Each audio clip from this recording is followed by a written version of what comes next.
Good morning, student. Myself Chirag Sukani from Ropel BBA College Vapi, and we will continue our chapter that is capital budgeting.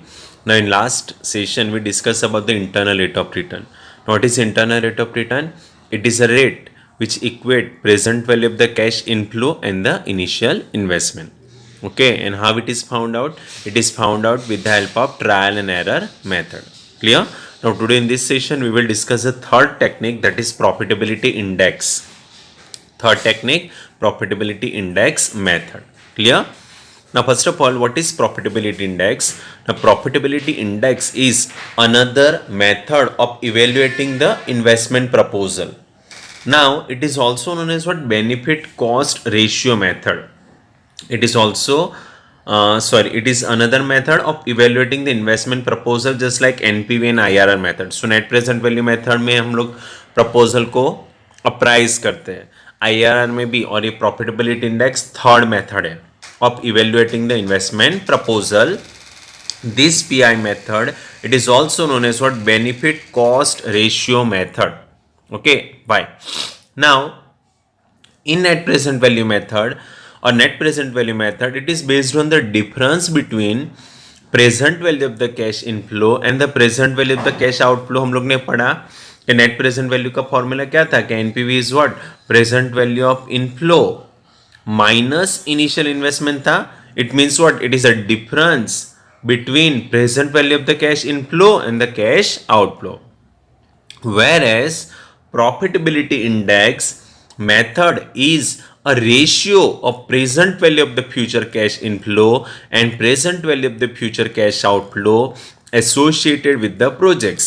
It means net present value में difference minus होता है. Minus किस में होता है? Present value of the cash inflow minus cash outflow. Whereas profitability index में क्या होगा? डिवीजन होगा. डिवीजन किसका? Present value of the cash inflow divided by present value of the cash outflow. बस वही डिफरेंस है main. Clear? Now, in order to find out profitability index, the formula is used, and the formula is what? कि present value of the cash inflow divided by present value of the cash outflow. वहां पे क्या था? Net present value में minus था. यहाँ पे ख्याल क्या करना है? रेशियो यानी डिवीजन करना है. Now this method it is also known as what? Benefit cost ratio हम लोग ने पढ़ा. Why? Because numerator is measured as a benefit. Present value of the cash inflow numerator है ना, वो क्या होता है? आपका बेनिफिट जो आपको मिलने वाला है, दैट इज इनफ्लो, आपके पास आने वाला है. And denominator shows the cost of the project. Outflow यानी आपका इनिशियल इन्वेस्टमेंट आपके लिए कॉस्ट है. That is why this method it also known as what? Benefit cost ratio method. Clear? Because inflow is what? Benefit and the outflow is what? Cost. Now, accept reject criteria कि with the help of profitability index method, which project is accept and which project is reject. So, if profitability index is greater than or equal to 1, then accept the project. And profitability index is lesser than 1, reject the project. Why? Greater than 1 कब आएगा? When inflow is higher than the outflow. अगर आपका inflow ज्यादा आएगा as compare to the outflow, तो ही cases में आपका प्रेजेंट वैल्यू क्या आएगा? सॉरी, प्रॉफिटेबिलिटी इंडेक्स क्या आएगा? इट इज ग्रेटर देन और इक्वल टू 1. ओके, तो वो केसेस में एक्सेप्ट. रिजेक्ट कब करना है? जब आपका प्रॉफिटेबिलिटी इंडेक्स लेसर देन 1 आएगा. लेसर देन 1 यानी 0.89 ऐसा, तो वो कब केसेस में आएगा? When inflow divided by outflow करोगे तो इनफ्लो कम होगा एज कंपेयर टू आउटफ्लो, तो आपका पॉइंट में आंसर आएगा. तो वो केसेस में क्या कर देना है? रिजेक्ट कर देना है. It means when profitability index is greater than 1, accept the project. Profitability index is lesser than 1, reject the projects. Now in other words, the NPV will be positive when profitability index is greater than 1. आया समझ में? and will be negative when the profitability index is lesser than 1. So it is alternative method है. जो net present value का profitability index alternative method है. net present value में खाली minus होता है, वैल्यू दिखाता है, और यहाँ पे रेट आपका दिखाएगा. that is what profitability index 1 2 ऐसा. क्लियर? सो जब प्रोजेक्ट में net present value method positive आएगा, वो केसेस में प्रॉफिटेबिलिटी इंडेक्स ग्रेटर देन 1 ही आएगा। एंड अगर नेट प्रेजेंट वैल्यू नेगेटिव आएगा, वो केसेस में profitability index always less than 1 आएगा। Thus NPV and the profitability index approach give identical result, same result देगा regarding the investment proposal. Okay, it means जो project में net present value positive आएगा ना, वो केसेस में profitability index be greater than 1 ही आएगा। जो प्रोजेक्ट में एनपीवी नेगेटिव आएगा ना, वो केसेस में profitability index always less than 1 आएगा। That is why it both this method, that is NPV and profitability index method, give the identical result regarding the investment proposal. Now, when there are two or more mutual exclusive projects are there, okay, so the project with highest PI is given the first rank, followed by others in the descending order. Simple है ना, कि जो project में profitability index ज्यादा आएगा, highest आएगा, उसको first rank देना है, देन उससे कम सेकंड रैंक, उससे कम थर्ड रैंक, ऐसे देते जाना है। वो कब केसेस में? when there are two or more mutual exclusive projects are there.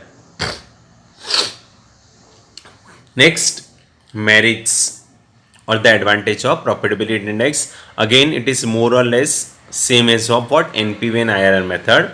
First is what? This method take into consideration time value of money, because ये future cash flow को consider नहीं करता है, future cash flow को convert करता है into present value by discounting at certain rate of return. So ये method भी time value of money को consider करता है. Then it consider the entire cash flow which is spread over life of the projects. Okay, जितने भी life of the project होगा, हर एक year का cash flow को consider करेगा. Then PI method, it is better evaluation technique than the net present value method in the situation of capital rationing. Now what is capital rationing? Capital rationing means what? Allocation of capital resources. Okay, यानी कौन से project में कितना capital allocate करना, that is what capital rationing. So profitability index method, it is a better evaluation technique than the net present value method, in which case in case of the capital rationing. So we take one example. If there are two projects are there and both the project may have the same NPV, दोनों project का net present value 5,000 rupees आया, same, but project A require initial investment of 40,000 and project B require the initial investment of 20,000. Okay, so net present value में से तो दोनों project select होता है, because net present value दोनों का same ही है. अभी आप देखो कि एक प्रोजेक्ट ए का इनिशियल इन्वेस्टमेंट 40,000 है एंड प्रोजेक्ट बी का इनिशियल इन्वेस्टमेंट 20,000 है. So which project is better? Project B, because initial investment cost कम है ना. So project B should be preferred on the basis of PI method. आया समझ में? सो प्रॉफिटेबिलिटी इंडेक्स से आपको क्लियर रिजल्ट आएगा कि नेट प्रेजेंट वैल्यू दोनों का सेम है, बट इनिशियल इन्वेस्टमेंट के साथ कंपेयर करेंगे ना, तो वो केसेस में प्रोजेक्ट भी बेटर रहेगा. Clear? Next is what demerits और disadvantages of profitability index method. So first demerit same. So profitability index क्या है? This method, it is difficult to understand in use in practice because ये time value of money को consider करता है, the future value को convert करना into present value. So it is difficult method, it is difficult to understand as well as it is difficult to use in the practice.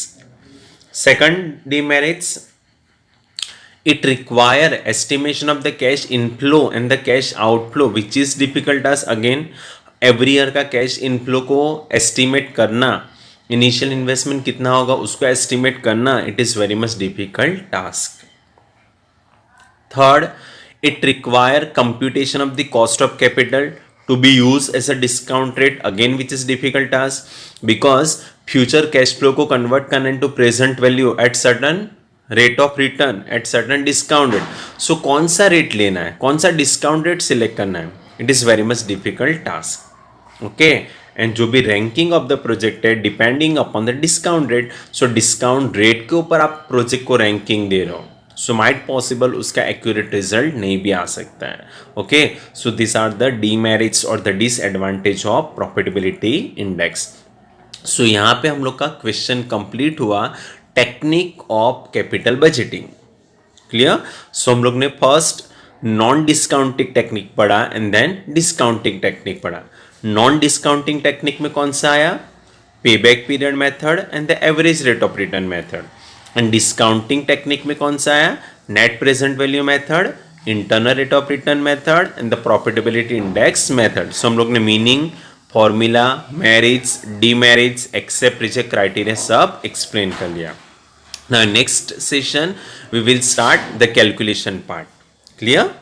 Bye. Take care.